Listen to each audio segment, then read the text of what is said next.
Good morning, Mr. Pimentel.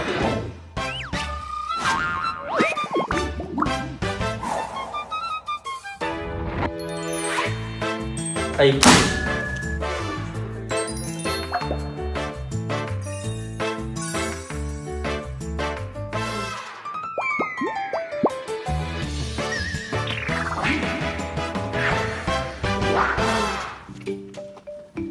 good morning, Mr. Pimentel. Tinatawag po daw ako. Yes, good morning, Mr. Lee. Thank you for coming in. I wanted to talk to you about the promotion you applied for. Mr. Lee, firstly, I wanted to commend you for your hard work and dedication over the past 5 years. Unfortunately, I have to tell you that you didn't get the promotion and we decided to go with Mapilisan. So, please.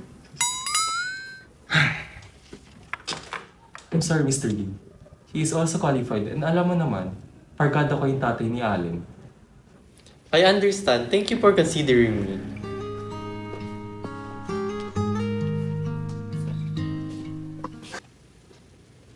Hello everyone, I'm here to let you all know that we have a deadline for tomorrow.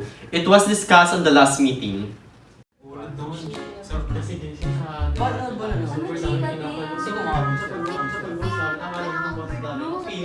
Am I getting my point across? Oo, Nali. Please, you're distracting us. Ang susungit din naman. Bakit? Anyway, Shirley.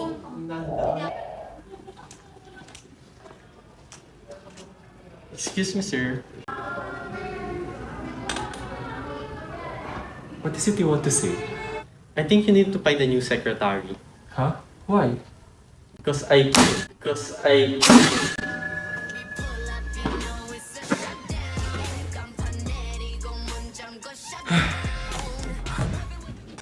What? Secretary ang dapat nag-handle niyan. Hindi ko alam yan.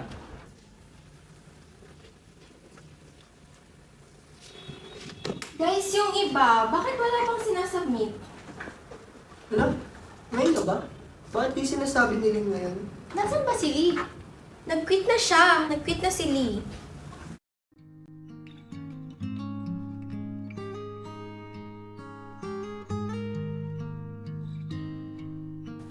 Teka, di pa tapos tong episode. Check nyo to.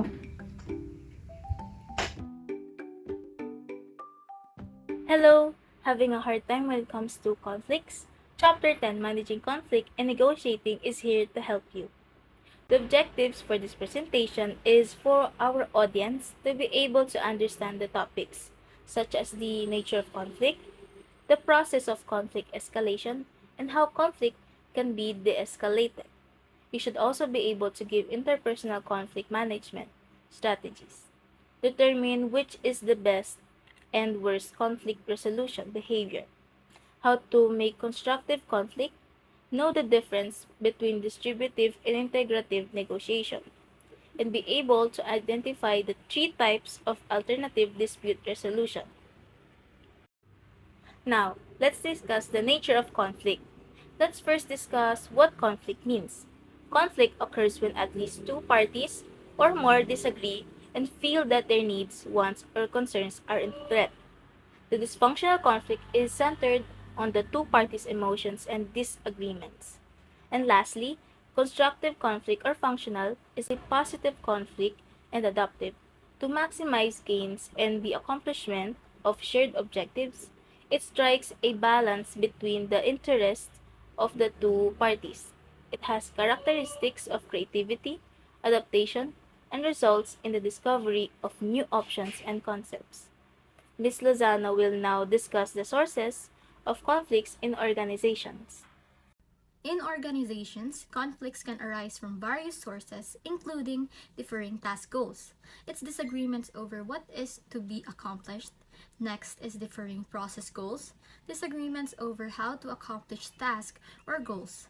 Interpersonal differences refer to differences in motivation, aspirations, or personality.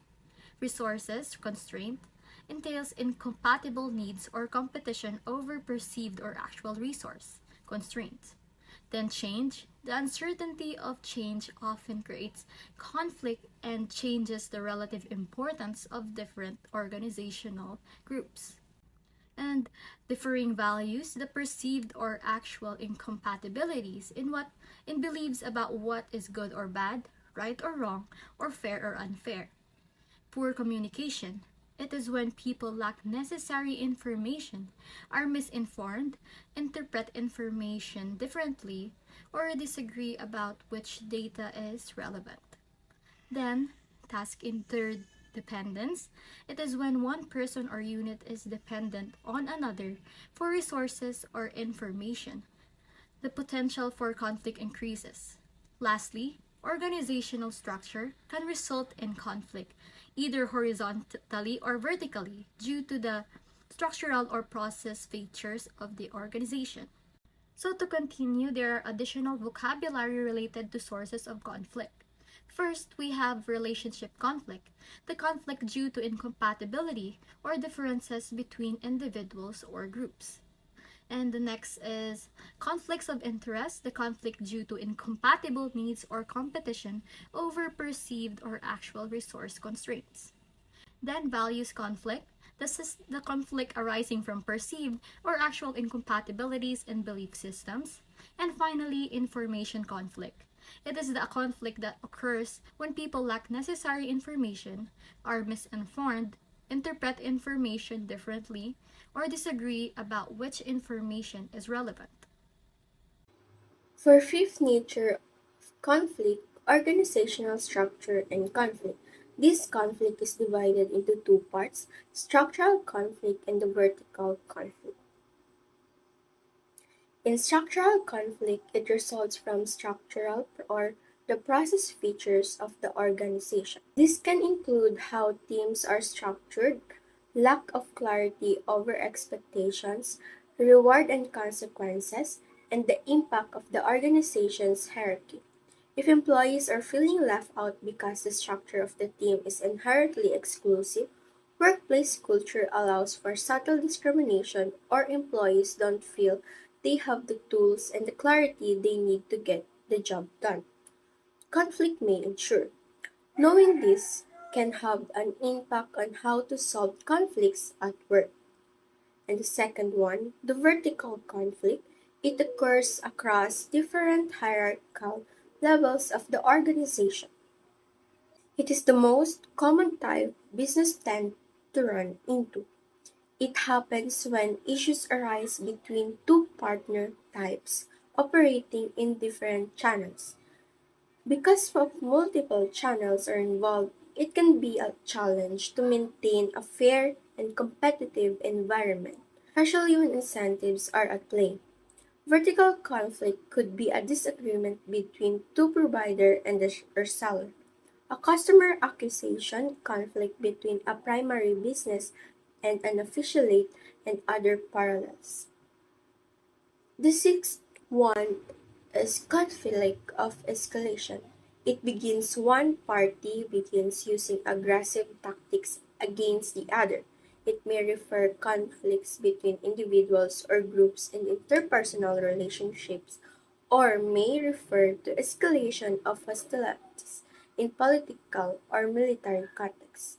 And the more conflict escalates, the harder it is backed down and may result in dysfunctional conflict, which was discussed earlier by Ms. Paderes. Further, Frederick Gass, a conflict researcher and the co-founder of Trigon Development Consulting, made a model of conflict escalation.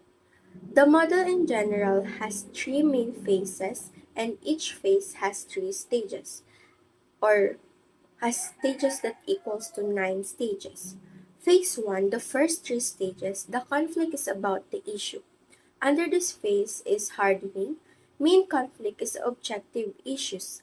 The behavior is through discussion and triggered to move to the next level as argumentation tactics, debates, and polemics. Main conflicts are objective issues and superiority or inferiority. The behavior is verbal confrontations, like debates and arguments.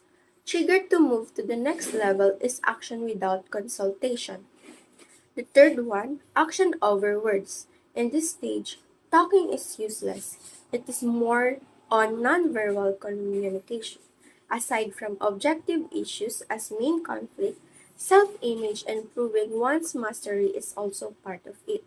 The behaviors inclined with this one side gets frustrated and take action without consulting the opponent. Blocking the opponent's goal and forcing the opponent to yield for the trigger is a covert attacks aimed directly at the opponent's identity. Phase 2. The conflict is about the counterpart. Under this phase are images and collisions, loss of phase, and threat as strategy. Loss of phase and threat as a strategy will be discussed by Mr. Lee, alongside with the phase 3, which is the last 3 stages of conflict, the war. So, images and collisions shift from focus on issues to personalizations of the conflicts or the win or lose mentality. It is undeniable punishment behavior collision information, attacks opponents' core identity and exploitation of gaps in norms. It is a victory or defeat, loss of face result. Stage number 5, loss of face, the main conflict of issues are basic principles. Reclaim your own dignity, discredit the opposition, and expose them for their behavior, attacking an opponent's reputation, and regaining one's own prestige. And the trigger to the next level is strategic threats and ultimatums. The next stage is the threat as strategy. The main conflict of issues is controlling the opponent for their behavior, prolonging the conflict in issuing demands and threats that limit to potential option. Trigger to move to the next level, execute ultimatums or threats. Stage number 7, limited attempts to overthrow. The main conflict of issues is harm the enemy more than yourself. To survive for the person behavior, limited attempts to overthrow the opposition, who is not thought of as a person. Trigger to the next level, effort to shatter opponent by attacking core. To the next stage, fragmentation of the enemy. The main conflict of issues is winning is no longer feasible. You must survive and outlive your adversary for their behavior. Action meant to be weakened, the opposition annihilate the opposition by undermining their power, base lack of genuine communication, and the trigger to the next level is abandoned self-preservation and total war. Stage 9, together with the abyss. The main conflict of issues is every means necessary. Even annihilating oneself and for the person behavior, embrace self-destruction if the enemy is also destroyed in an endless fight with unrelenting ferocity. To de-escalate the conflict, don't overreact, instead react similarly to the other side. Remember, conflict can be de-escalated by inaction. Establish boundaries for your own behavior right away. Manager can set and enforce boundaries on escalating behavior such as threats, intimidation, etc. or violence. Several factors to serve to increase the risk of coworker violence in organization. Coworker violence risk factors: controlling others, work in a stressful setting, conflicts of personality, office with insufficient staff, economic turbulence. We are all aware that some behaviors can be utilized to de-escalate a situation while others should be avoided. Table 10.4 illustrates the do's and don'ts of de-escalating conflict as a result. Let me first tell you the do's. First on the list is be an empathetic listener. Second is focus your attention on the other person. Third, we should use delay tactics to create time to diffuse emotions. Followed by control your body language. Relax, uncross your legs and arms, and make eye contact. Second to the last on the do's list is to remind both parties that a win-win situation can be found. And lastly, stay focused on issues, not emotions. For the last part of this table, let me now discuss with you all of the things we should avoid. The first and most important thing that we should avoid is communicating hostility verbally or through body language. The second point is that we should not reject all requests right away. Third on the list is avoid challenging, threatening, or daring. The next is that we should all refrain from raising our voices. Second to the last on the list of things we should avoid is blaming either party or saying anything that would cause the parties to lose face. And finally, we should avoid minimizing the situation or the conflict. Let us now move on to the next topic of my discussion. Have you ever heard of such thing as interpersonal conflict management strategies? No? That is why I am here in front of all of you to share you my knowledge about it. Thus, interpersonal conflict management strategies are made up of 5 strategies, also known as styles. First, collaborating. This reflects a desire to give both parties what they want. Second, compromising. This discusses how each side makes a sacrifice in order to end the conflict. Third, competing. Competing is known as pursuing one's own interest at the expense of the other party. Fourth, accommodating. In terms of management style, this is the type of strategy that involves cooperative conflict. Finally, avoiding, which is about ignoring the conflict or denying it exists. Slide 12 demonstrates how interpersonal conflict management styles can differ into different factors, namely your concern for others and your concern for your own self-interests. Now, with a low concern for others, you have two different interpersonal conflict management styles, namely avoiding and competing. Avoiding is low on the concern for self-interest, while competing is high for your concern for self-interests. Now, in the middle of this graph, we have compromising, which means you have a medium amount of concern for yourself and a medium amount of concern for your own self-interests. Now, with a high amount of concern for others, you have both accommodating and collaborating, with accommodating being low on self-interests and collaborating being high on self-interests.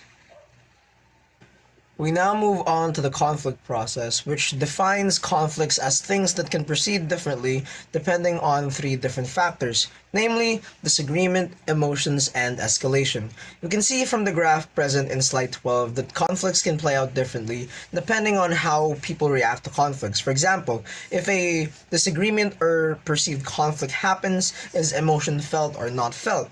If emotion is not felt, then the conflict does not escalate. But if emotion is felt, then the conflict continues to escalate.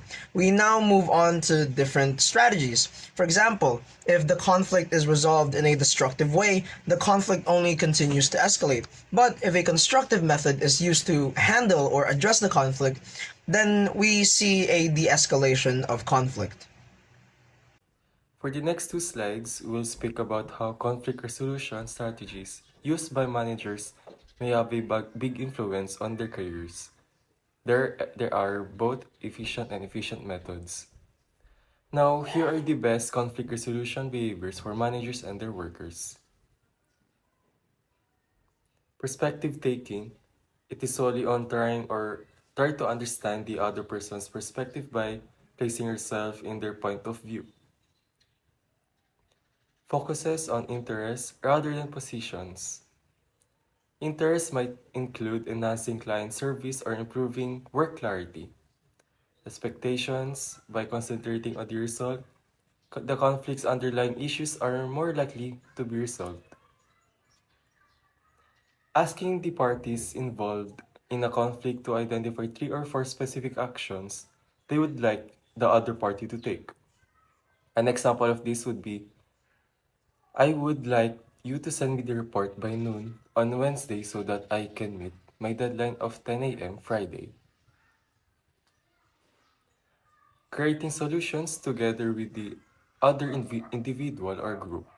Brainstorm potential solutions and pose inquiries. Expressing emotions with the other person. Be open, honest about your thoughts and feelings. Reaching out. Reach out to the other person, initiate contact, and make an effort to mend your ways.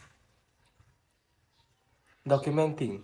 To ensure mutual understanding and clear communication, list points of agreement and disagreement communication. Smoothing. Playing down the differences between the 2 sides while emphasizing common interests. In this slide, we will talk about the worst conflict resolution behaviors for career advancement. First is avoiding conflict. This means avoiding or ignoring the conflict, hoping it will pass, but is rarely successful. Second is winning at all costs, which means arguing vigorously for your own opinions, refusing to consider changing your position, and trying to win regardless of the interpersonal relationship costs that are approaches that do not make for speedy or satisfying conflict resolution. Third is displaying anger. As the words imply, it expresses anger, raising your voice, using harsh and angry words that will make the other person defensive and will slow down or prevent any resolution or conflict. Fourth is demeaning the party. This behavior invalidates the ideas of others, laughing at them and using sarcasm, which are disrespectful and not conducive to resolving conflict. Fifth is retaliating. Retaliating obstructs, retaliates, and tries to get revenge on the other person, which is unprofessional and disrespectful behaviors and will not promote conflict resolutions. The sixth and the last behavior is meeting separately with the people in conflict. Because the sole goal of each employee involved in a conflict is to convince you of the merits of their own case, the parties are more likely to become more committed to their positions rather than committed to resolving the conflict if you talk to each party in private. For the next slide, we will talk about the negotiating process. As we talk about negotiating process, we have here a quick definition about it. Negotiation is a process in which two or more parties make offers, counteroffers, and concessions in order to reach an agreement. In this topic, we have two types of negotiation, which is distributive and integrative negotiation. Distributive negotiation is defined as any gain to one party is offset by unequivalent loss to the other party. Integrative negotiation is a win-win negotiation in which the agreement involves no loss to either party. There are also four fundamental principles of the integrative negotiation, which are separate relationship issues or people problems from substantive issues. Focus on interests, not positions. Negotiate about the things people need, not the things that they say they want. Look for new solutions to the problem that will allow both sides to win. And last, insist on outside objective fairness criteria. Here are tips for effective negotiation. Make sure each side knows the other's interests and perception of the issue. Identify what you can and cannot part with. Identify and use sources of leverage. Show the other side that you understand their position. Suppress your emotions. Lastly, know your BATNA, best alternative to a negotiated agreement. Be aware of cultural differences in negotiation. Alternative dispute resolution. It involves a third party in negotiation to overcome a statement. Here are some types of it. Conciliation. A third party builds positive relationship between the parties, improves their communication, and facilitates their discussion. Mediation. An impartial third party, the mediator, facilitates a discussion using persuasion and logic. Arbitration. A third party who has the authority to impose a settlement on the parties. Ombudsman. Someone who investigates complaints and mediates fair settlements between aggrieved parties. Remember, take a deep breath and ask yourself,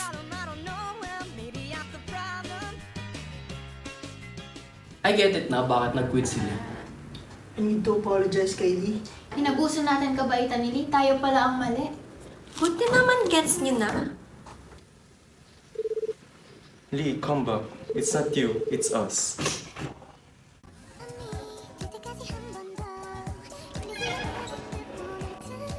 I never left the company.